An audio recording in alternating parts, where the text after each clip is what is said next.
जय हिंद दोस्तों, कैसे हैं आप लोग। स्वागत है आप लोग का जीएल स्टडी में। तो आज के इस वीडियो में हम लोग पाइथागोरस प्रमेय को सिद्ध करने वाले हैं। ठीक है, तो क्लास 10th वालों के लिए ये टॉपिक बहुत ही जरूरी होता है क्योंकि एग्जाम में हर बार पूछता है। ठीक है, तो आपको ये एग्जाम में 4 या 5 नंबर देके जाएगा, तो आप लोग शुरू से लेकर अंत तक जुड़े रहिएगा। ठीक है, तो चलिए इस शानदार टॉपिक को बिल्कुल शानदार तरीके से स्टार्ट करते हैं।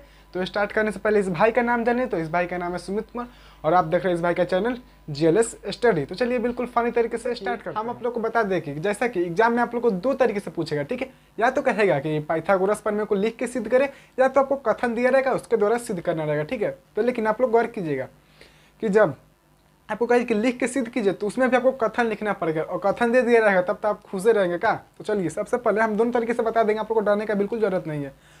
और कथन नहीं दिया रहेगा तब पहले कथन लिख देंगे, और कथन दिया रहेगा तो और अच्छा ही। देखिए क्या करेंगे, कथन हमारा क्या कहता है, एक समकोण त्रिभुज। ठीक है, एक समकोण त्रिभुज के कर्ण का वर्ग, एक समकोण त्रिभुज के कर्ण का वर्ग शेष दो भुजाओं के वर्गों के योग के बराबर होता है। ठीक है, हम लोग को यही सिद्ध करना। देखिए सबसे पहले हम समझते हैं एक समकोण त्रिभुज। यहाँ क्वेश्चन था समकोण त्रिभुज।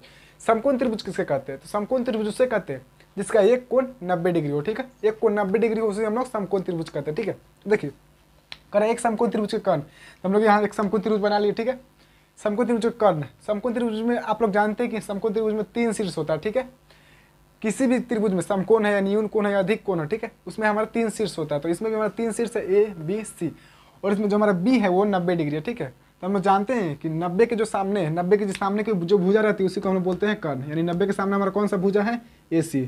तो ए सी हमारा भुजा है 90 के सामने, तो ए सी का वर्ग क्या कर रहा है, कर्ण का वर्ग। कर्ण का वर्ग शेष दो भुजाओं के वर्गों के योग के बराबर होता है। शेष दो भुजा हमारा कौन कौन बचा, कौन कौन बचा बताइए। तो 2 भुजा हमारा बचा, ए बी और बी सी। तो क्या कर रहा है, कर्ण का वर्ग बराबर होता है 2 भुजाओं के वर्गों के योग के बराबर, ए बी का स्क्वायर प्लस बी सी का स्क्वायर। यह इनको सिद्ध कर देना, समझे ना। तो चलिए बिल्कुल मजा मजा में एकदम सिद्ध कर देते का, तनी हंस के तनी कस के। ठीक है, चलिए देखिए क्या लिखते हैं। सबसे पहले दिया है वो लिख लेते हैं। तो क्या दिया है हमको लिखते हैं। चलिए दिया है,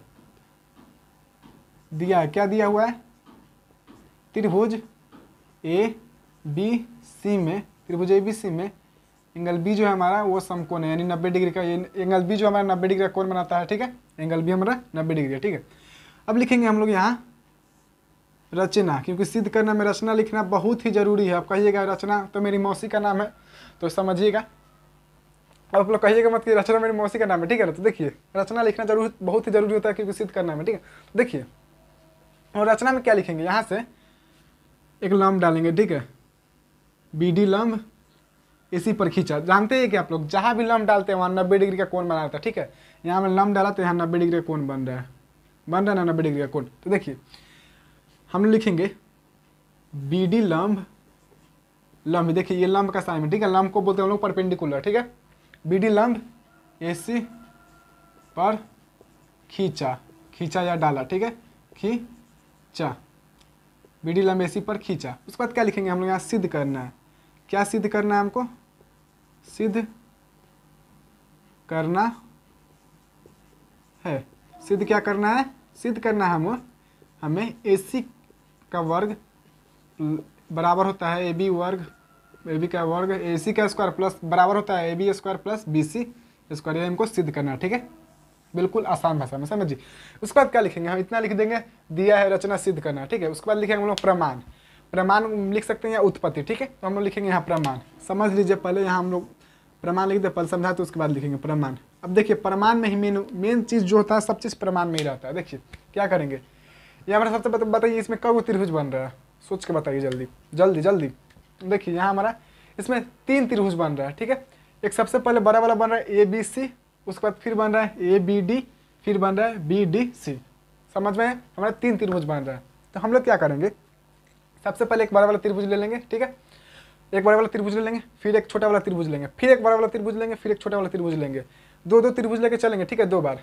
तो जब 2 त्रिभुज लेंगे दोनों त्रिभुज को हमको समरूप दिखा देना है। ठीक है, नहीं समझ में आ रहा तो चलिए सबसे पहले लेते हैं, उसके बाद ना समझ में आएगा। आप लोग भी गजब है यार, चलिए लेते हैं। देखिए तो हम लोग प्रमाण में लेंगे त्रिभुज ए बी सी, और जब देखिए जब त्रिभुज ए बी सी, जब इसमें हम लोग त्रिभुज ए बी सी लिए हैं, ठीक है, बड़ा वाला त्रिभुज ले लिए, तो हमको समरूप दिखाना। ठीक है ना, तो इसमें कौन सा त्रिभुज लेंगे कि हम समरूप दिखा पाएंगे?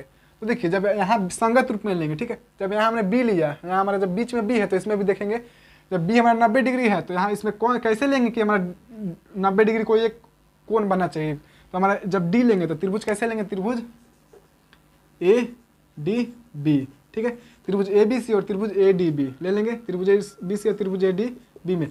अभी दोनों त्रिभुज को हम लोग को समरूप दिखा देना है।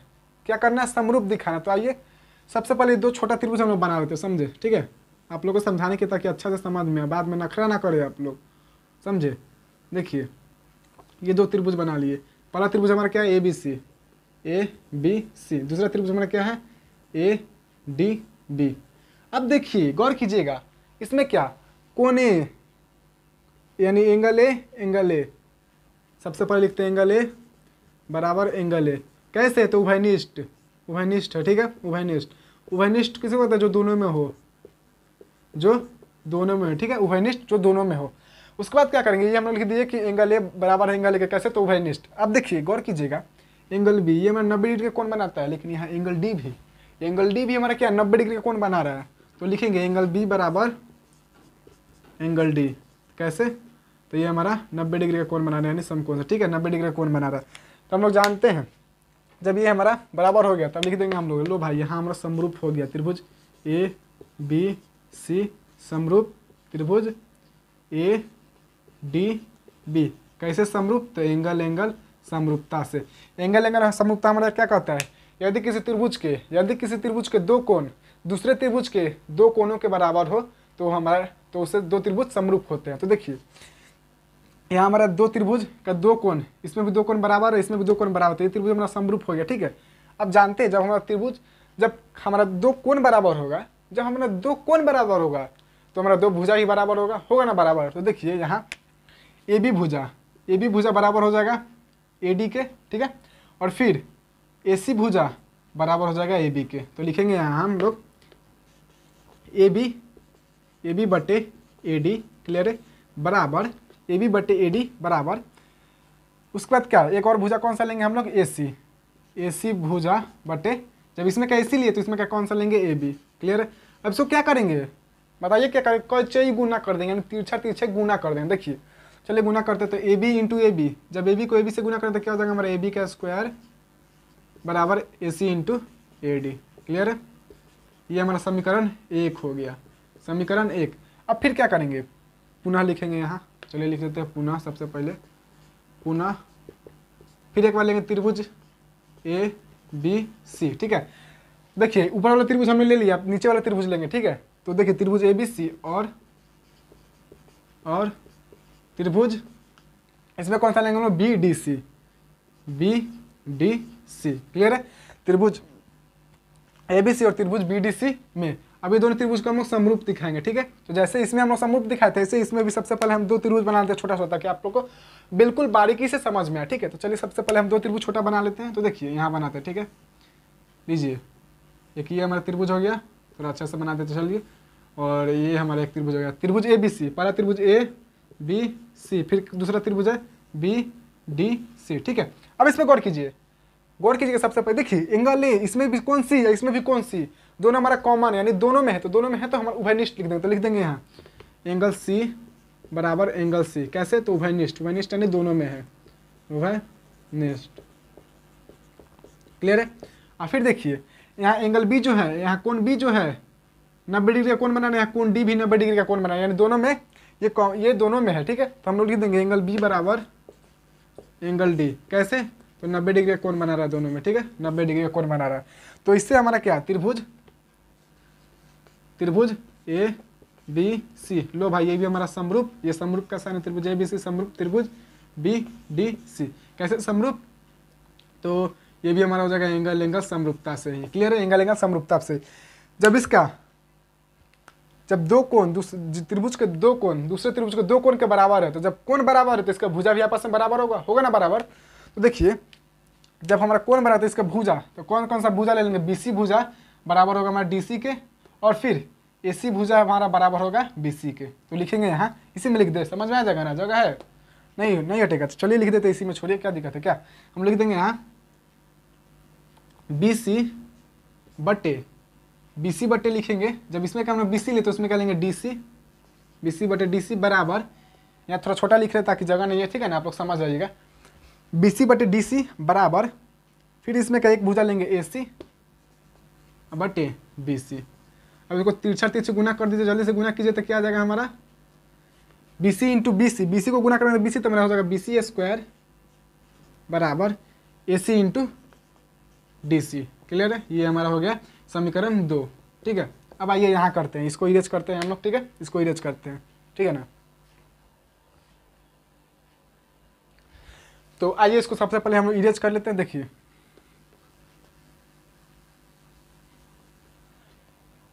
अब क्या करेंगे, अब हम लोग, अब देखिए क्या करेंगे, हमारा समीकरण 1 हो गया, एक समीकरण 2 हो गया। तब क्या करेंगे, समीकरण 1 को समीकरण से 2 से जोड़ देंगे, समीकरण 1 समीकरण 2 को दोनों को मिला देंगे, दोनों को जोड़ देंगे, ठीक है। चलिए यहाँ लिखते हैं, सबसे पहले लिख लेते हैं समीकरण 1 जोड़ समीकरण 2। क्लियर है, समीकरण 1 जोड़ समीकरण 2। तो आप लोग जानते हैं, आप लोग हेतिये को सब पढ़ते आ रहे, ठीक है, कि जब हम लोग जोड़ते हैं तो LHS को LHS साइड रख के जोड़ते हैं और RHS को RHS के साइड रख के जोड़ते हैं, ठीक है। LHS LHS जोड़ते हैं और RHS RHS जोड़ते हैं, ठीक है। तो सबसे पहले हम लोग लेंगे, चलिए सबसे पहले RHS ले लेते हैं दोनों का, ठीक है। तो समीकरण 1 का RHS हमारा क्या कहता है, AC इंटू AD, ठीक है, AC इंटू AD। समीकरण 2 का हमारा RHS क्या कह रहा है, RHS देखिए यहाँ है हमारा, ठीक है, क्या कह रहा है, प्लस दे देंगे, उसके बाद लिखेंगे AC इंटू DC। क्लियर है, अब बराबर, अब समीकरण 1 का LHS हमारा क्या कर रहा है, LHS क्या कर रहा है, LHS हमारा कर रहा है AB स्क्वायर, अब प्लस समीकरण 2 का हमारा LHS क्या कह रहा है, BC स्क्वायर, तो लिख दें यहाँ BC स्क्वायर। क्लियर है, अब क्या करेंगे, अब देखिए गौर कीजिए, AC into AD plus AC into DC, तो इसमें AC दिख रहा है आपको दोनों में, तो दोनों में से AC हम लोग कॉमन ले लेंगे, AC बाहर निकाल लिए, AC हम लोग बाहर निकाले, तो जब AC बाहर निकाले तो हमारा क्या बच जाएगा, AD बचेगा और प्लस DC बचेगा, ठीक है। अब बराबर हमारा जाएगा AB स्क्वायर और प्लस का BC स्क्वायर। यहाँ तक क्लियर है, समझ में आया, अगर समझ में आता है तो आशीर्वाद भी देते जाइएगा लोग। उसके बाद क्या करेंगे, देखिए जब AC उतार देंगे, AD प्लस DC है, देखिए AD और DC की जगह हम पूरा AC नहीं लिख सकते हैं, लिख सकते हैं कि नहीं, जरूर लिख सकते हैं। AD और DC की जगह हम लोग AC लिख सकते हैं, यहाँ लिख दिया हम लोग AC गुने AC, ठीक है, बराबर हमारा हो जाएगा AB स्क्वायर और प्लस का BC स्क्वायर। लो भैया AC इंटू AC जोड़े तो हमारा क्या हो जाएगा, AC स्क्वायर बराबर क्या, AB स्क्वायर और प्लस हमारा हो जाएगा BC स्क्वायर। ये हमारा हो गया प्रूफ, ये हमारा हो गया सिद्ध, समझे। आइए एक बार हम लोग शॉर्ट रिवीजन कर लेते हैं क्या, चलिए देखिए। सबसे पहले एक कथन दिया जाएगा तो बहुत आप लोग का मजा ही है। कथन हमारा क्या कहता है, जो कथन कहता है वो लिख देंगे। दिया है, दिया क्या है, ABC त्रिभुज ABC में एंगल B जो हमारा 90 डिग्री है, ठीक है। उसके बाद रचना, हम लोग रचना करेंगे कि BD लंब AC पर एक रचना BD लंब AC पर खींच देंगे, खींचा। उसके बाद सिद्ध करना जो वो लिख देंगे, प्रमाण लिखेंगे। प्रमाण में क्या करेंगे हम लोग, एक 3 त्रिभुज बन रहा है तो एक बड़ा वाला त्रिभुज ले लेंगे, फिर एक छोटा वाला उसके संगत के रूप में लेंगे, ठीक है। हम लोग एक त्रिभुज कैसे भी लिख सकते हैं, लेकिन दूसरा त्रिभुज लेंगे हम लोग संगत के रूप में लेंगे, ठीक है। उस दोनों त्रिभुज का हमने समरूप दिखा दिया, समरूप दिखाने के बाद हमारा एक इक्वेशन बना, ठीक है, ये एक इक्वेशन बना। फिर क्या करेंगे, फिर एक बार पुनः एक बार बड़ा वाला त्रिभुज लेंगे, फिर एक बार छोटा वाला त्रिभुज लेंगे, ठीक है। फिर उस दोनों त्रिभुज को समरूप दिखा देंगे, फिर हमारा एक इक्वेशन बनेगा, आगे सॉल्व करेंगे तो फिर सब दोनों इक्वेशन को हम लोग एक में ऐड कर देंगे, जोड़ देंगे, तो हमारा ये सिद्ध हो जाएगा, समझे। तो उम्मीद करते हैं कि वीडियो पसंद आया होगा, आप लोग इसका स्क्रीनशॉट ले लीजिए। अगर वीडियो पसंद आए तो ही वीडियो को लाइक कीजिएगा, तो ही चैनल को सब्सक्राइब कीजिएगा। मिलते हैं अगले वीडियो में, तब तक के लिए जय हिंद।